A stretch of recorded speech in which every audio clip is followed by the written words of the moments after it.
Hi, welcome back to Canada's Boxing Channel, and another one in our series where we look back at great fighters from the past.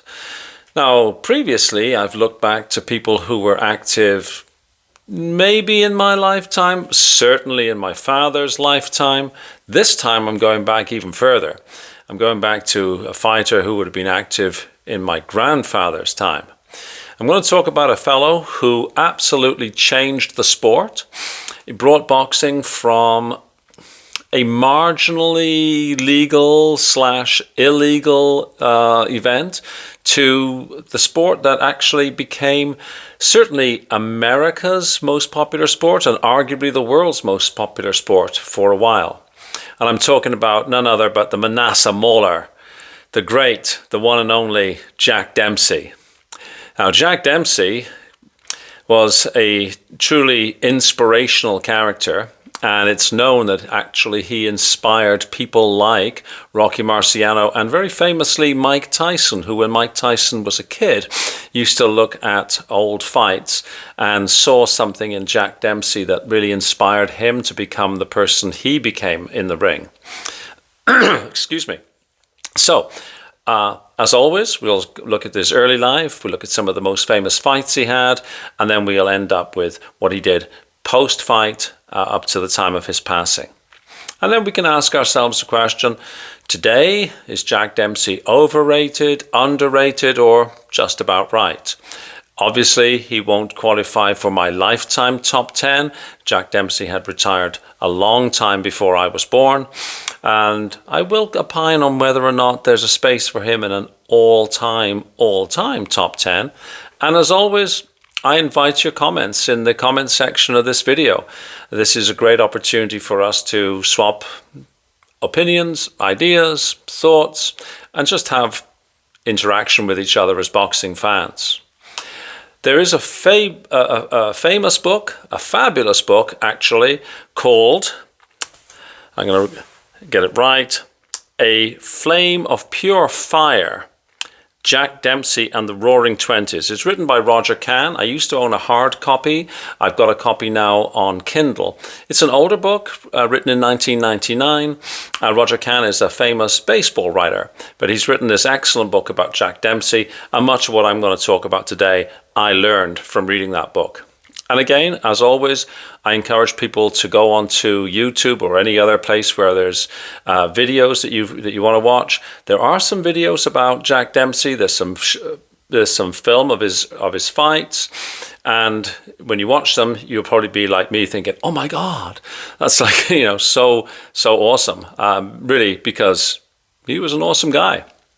Okay, born in 1895.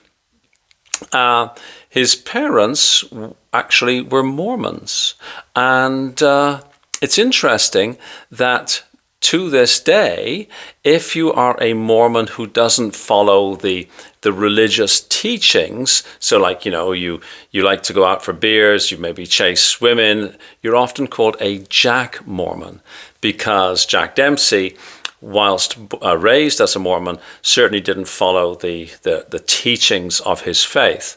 Product of his upbringing, right? He was born in Manassa, Colorado. Interesting heritage. Apparently Irish, Jewish, and American First Nation Cherokee was in his mix. So an interesting sort of Heinz 57, like most of us, I guess. Let me see. Very, very tough upbringing. He dropped out of school at 8. He worked in the coal mines. Again, just like we've spoken about with some of the other fighters that we've talked about, a life of such impoverished hardship that it's really hard for us to imagine that kind of life. He started fighting in bar rooms. He would commonly walk into a saloon in these sort of rough mining towns and say things like, "Hey, I can't sing, I can't dance, but I can beat any son of a bitch in here." And yeah, it's again hard to believe, right? But he would fight in what we would now call entirely unlicensed fights for a couple of bucks, quite literally. And he said that many times he was knocked down, but he knew he had to get up in order to get the $2.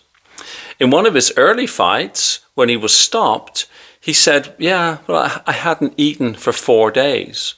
And it was common that he wouldn't eat for a couple of days. Now, at some points in my life, I've tried intermittent fasting.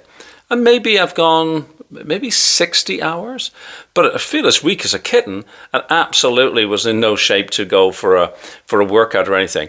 So Jack Dempsey was fighting, literally hungry, right? Again, inconceivable to think of a modern athlete with all the training regime they have doing anything remotely like this. So,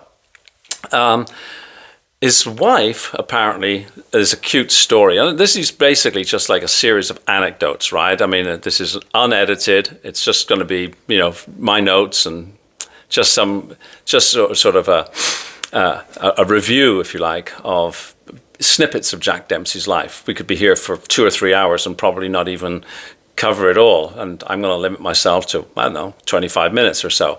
His wife apparently once said that Jack has a bear skin rug in his den. The bear isn't dead, it's just scared of moving. So that just indicates how people around Jack Dempsey viewed him. He actually started his professional boxing career in 1914. So he would have been, 19 years old at the time? And his style, it was a swarming style. Again, a little bit like Tyson, a little bit like Marciano. It made him very feared because in those days, boxing was a more, I'm not going to use the word genteel, but it was a more structured thing, where people would sort of kind of square off, and it would be a much more kind of organized, I'll punch you, you punch me, that sort of thing. Where Jack Dempsey just ripped up that script and came at you like a wild animal, which I would imagine for his opponents was absolutely terrifying. And clearly it was. He was a feared boxer. Eventually, in 1919, he gets an opportunity, after having beaten all contenders, to fight against Jess Willard. Now, Jess Willard was the heavyweight champion who had dethroned the great Jack Johnson, the first African-American heavyweight champion ever. Now, Jess Willard was a big guy. So this was 1919. Jess Willard was at least 6'7". So you think around today, I don't run across that many people in 2025 who are 6'7". So back in 1919, when people were generally smaller, Jess Willard was a true giant. He was heavily favored, of course. Everybody thought he would beat this scrawny little guy. Jack Dempsey wasn't exactly little. He was at least 6 foot tall. I've seen him quoted as 6'1". He was a 6-footer, so he was not a small man, but he certainly wasn't a heavyweight by today's standards, right? So he overwhelmed Willard, and it was a beatdown. If you go and find Jack Dempsey, Jess Willard online, you will see that it's an absolutely crazy ass kicking. There's no other word for it. He knocked him down 7 times in the first round and became the world heavyweight champion after the fight was stopped when Willard's corner said no more after the 3rd round. There is absolutely, I don't think Willard really threw or landed a punch on Jack Dempsey. Dempsey was on him I've used an expression before, the rabid dog. And it almost looked like that, right? So Willard's injuries, which again today would be sort of inconceivable. He had a broken jaw, a couple of broken ribs, permanent hearing loss, and he had 5 of his teeth knocked out. So that just goes to show what a tremendous beating Jack Dempsey inflicted on Jess Willard. And again, Jess Willard was at least 6 inches taller and about 40, maybe 50 pounds heavier. So it's quite something. I mean, if you imagine Fury Usyk round 9 of the first fight, amp that up on steroids 100 times, and you'll get a sense of the kind of beating that poor old Jess Willard suffered at the hands of Jack Dempsey. Now, Jack Dempsey went on to have a couple of, or more than a couple, 3 or 4 really notable title defenses.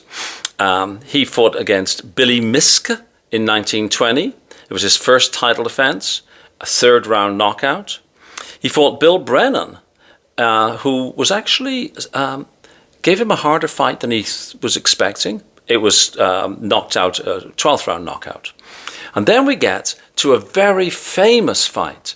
It was the first fight broadcast on radio, and it was against a fellow from France called Georges Carpentier, who had been a First World War fighter pilot. He was a very, very, very popular fellow, the best boxer France had, maybe even to this day, produced.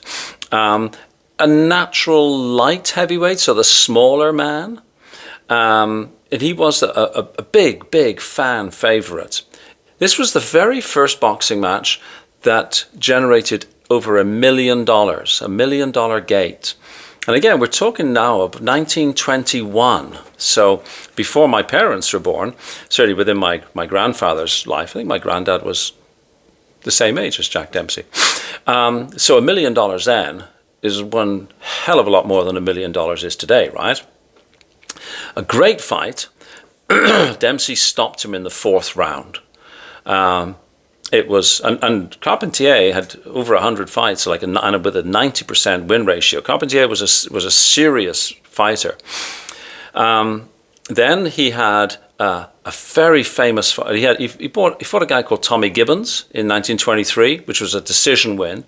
And then he has what people were calling the fight of the century, certainly one of the most famous fights of the first half of the 20th century, against a fellow called Luis Firpo, who was the wild bull of the Pampas. Again, a big fellow, and this was in front of 85,000 people. And it was in the Polo Grounds in New York. The knockdowns. So I've written them down here. Jack Dempsey knocks down Firpo 5 times. Then Firpo knocks down Dempsey once. Then Dempsey knocks down Firpo 2 times. Then Dempsey is knocked down. And then he eventually gets back to win that round. And there's a very famous painting by a guy called George Bellows, where Firpo is standing in the ring and Dempsey's outside of the ring through the ropes. Anyhow, Dempsey comes back and he knocks down Firpo twice in the 2nd round. It was considered to be like the wildest round in boxing. And again, it's available online. You can go and look at it, and you find yourself sort of watching it with your mouth open, because there's nothing in modern boxing remotely like this. And of course, Dempsey, as was his style, and it is certainly demonstrated in his fight against Willard, Dempsey, there's no neutral corner rule, right? So Dempsey stands over this guy. And every time Dempsey's knocking somebody down, as soon as the person's gloves leave the canvas, Dempsey's on him again. It's you could say it's uncivilized. You could say it does not resemble real modern boxing, because the person who's knocked down doesn't get a chance to get up. I mean, Jack Dempsey's probably looking down from heaven at today's fights, where, a person touches the ground, then they're up and the ref's checking them, and they've, like a lot of time elapses. No, in those days, when somebody was down, Dempsey was on them, right? It's just a different era for sure. Interestingly, after that fight, Dempsey actually was keen for the new rule that was subsequently introduced, where you had to go to a neutral corner. And it's kind of something that bit him on the ass in a way, because well, we'll get to that. But during this time, now Dempsey has now become, together with baby Babe Ruth, the most famous sports person in America for sure, and probably the world. And he's living, a pretty good life now. He's appearing in some silent movies. He's appearing at horse races. He was a celebrity before the word celebrity became a word. And it's possible that he had lost some of that fire that he had. Certainly, he was no longer hungry, literally, and he was now doing well for himself. So if you look at his record, between the Firpo fight, which was September the 14th, 1923, the next time he has a real big fight is September the 23rd, 1926, where he fights against Gene Tunney, who was known as the Fighting Marine. And it was in front of 130,000 fans. So today you hear, famously Carl Froch saying how he fought in Wembley in front of 90,000 people, and the AJ Dubois fights in front of 90,000 people. This is 130,000 people. They used to custom build stadiums for this guy. It's quite something, hey? 130,000 people watching a boxing match in the 1920s. So Gene Tunney was not the ferocious beast that Jack Dempsey was, but Gene Tunney was a very skilled fighter. And Gene Tunney had a strategy, a tactics. He didn't play the game that Dempsey wanted to play. He didn't just get in there and mix it. He actually outboxed him with superior technique. And he won a unanimous decision. Now, it's interesting. Again, this is a fight you can see on video. As soon as the fight is over and Gene Tunney is announced the winner, Jack Dempsey walks over and gives him a big hug. Shows he was a sportsman. He wasn't pissed. He didn't leave the ring. He didn't throw a tantrum or anything like that. Again, different era, and in my view, something that modern day fighters could take a lesson from, to be honest with you. I'm not saying all modern day fighters, but we know who we're talking about. People who throw belts out of the ring, people who have tantrums, people who retire. You look back at old time fighters. They did not behave like that. Just 2 cents from nobody on YouTube, but that's my thinking. Now, getting back to that rule, right, where you got to go to a neutral corner. Now, remember Jack Dempsey, his style, his ethos, everything he'd done would be to stay on top of somebody. They touch the ground, okay. As soon as their gloves are off, he's back on them. Well, in the rematch fight, September the 22nd, 1927, called the Long Count fight, which was at that time, maybe it still is, highly controversial. In the 7th round, Dempsey, because of course Dempsey's the challenger, he's trying to regain his heavyweight title. He knocks Tunney down. But he waits, because that's his way of fighting, even though he knows the rule, he waits and the ref is pushing him off, go over there. And about 5 seconds elapses before the ref starts the count on Gene Tunney. And Gene Tunney gets up at about 9, which could have been like 14 or 15 seconds. So it's called the long count, which sort of implies that the ref was a bit slow or the ref was confused. But no, the rule was the rule, and Dempsey had agreed to the rule, and Dempsey actually liked the rule, possibly because of the Firpo fight.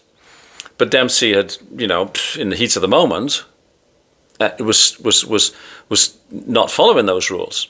So Gene Tunney was down for longer than the 10, but he was down for longer than the 10 because of Dempsey's mistake.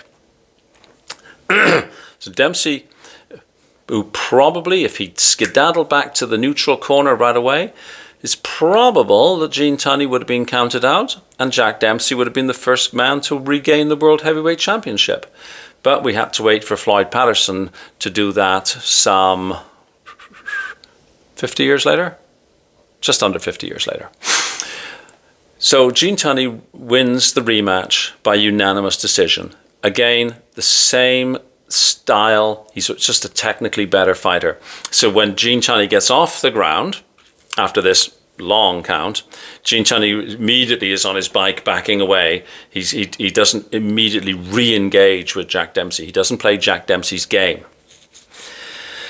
Anyways, that was the last fight of Jack Dempsey's career. And so his official record, if you go to BoxRec, is 54 wins, 44 KOs, 6 losses and 9 draws. Truly speaking, we have no idea how many fights Jack Dempsey had. You go back to his early career when he's touring these mining camps, he's taking on the hardest men in town, rough and ready rings, fighting for $2, fighting for food, fighting for things like winner takes all, hundreds of fights. Would you say 200 fights? Well, yeah, easily. Yes. 300 fights? Who knows, right? But officially, it's 54 wins, 44 KOs, 6 losses, and 9 draws. Now, Jack Dempsey doesn't just fade away. Jack Dempsey has a lot of business ventures after retirement. He opens famously Jack Dempsey's restaurant in New York City, which became a very popular spot. During World War II, he serves with the Coast Guard. And I should say that during World War I, he didn't serve, and people gave him a lot of stick about that. People sort of, pointed the finger at him and said, a bit of a draft dodger, sort of, scandal isn't the right word, but there was criticism of Jack Dempsey. So in World War II, he volunteers and he serves, he became a lieutenant commander in the Coast Guard, and did a lot of work for boosting the troops' morale, because he was still very well remembered. Even though he had retired in 1927, it was like, 13, 15 years later, World War II, he's still very, very well known, still very, very well regarded. And he remained a beloved public figure. A couple of interesting stories. He always kept in shape. And in his 40s, he had a fight with a wrestler whose name I can't remember. And you can see that he's still a very potent fellow. He's given this wrestler an absolute shellacking in the ring. And apparently, in his late, or maybe not late 70s, but well into his 70s, a couple of people in New York tried to mug Jack Dempsey. Jack Dempsey laid them both out. The dog did not leave Jack Dempsey. Jack Dempsey died on, just look at my notes, May the 31st, 1983. He was aged 87 and he died from heart failure in New York City. And he's buried in Southampton Cemetery in New York. People consider him to be instrumental in creating the sport as we know it. And he's certainly, I don't know how people view him today, but for much of his life, he was viewed as one of the greatest heavyweights who had ever sort of laced up a set of gloves. Now, as I said at the outset, because he'd retired well before I was born, he doesn't make my lifetime top 10. But all time, I think you have to find a space for Jack Dempsey based on the fact that he created boxing in many respects. He took boxing from this unlicensed, illegal in some states, sort of semi-organized fights between tough guys into, like I say, $1 million gates, 130,000 people. And this, these numbers were not replicated for many, many, many years, of course. Remember, of course, after Jack Dempsey retired, we had the Great Depression, then World War II. So boxing, it hit this peak, and then because of economic circumstances in the 30s, and then political issues in the 40s, the wars, etc. It didn't really recover until the 50s, if you like. So Jack Dempsey, in my book, there's a space for him in an all-time. I haven't really figured out where. I'm going to have to sort of sit down and write this out, because there's only 10 spots, right? And there's a lot of good fighters. That's why, in a way, it's much, much easier for me to do a lifetime top 10, though that's getting harder the older I get. Anyways, I really hope you've enjoyed this video. I love talking about these older fighters.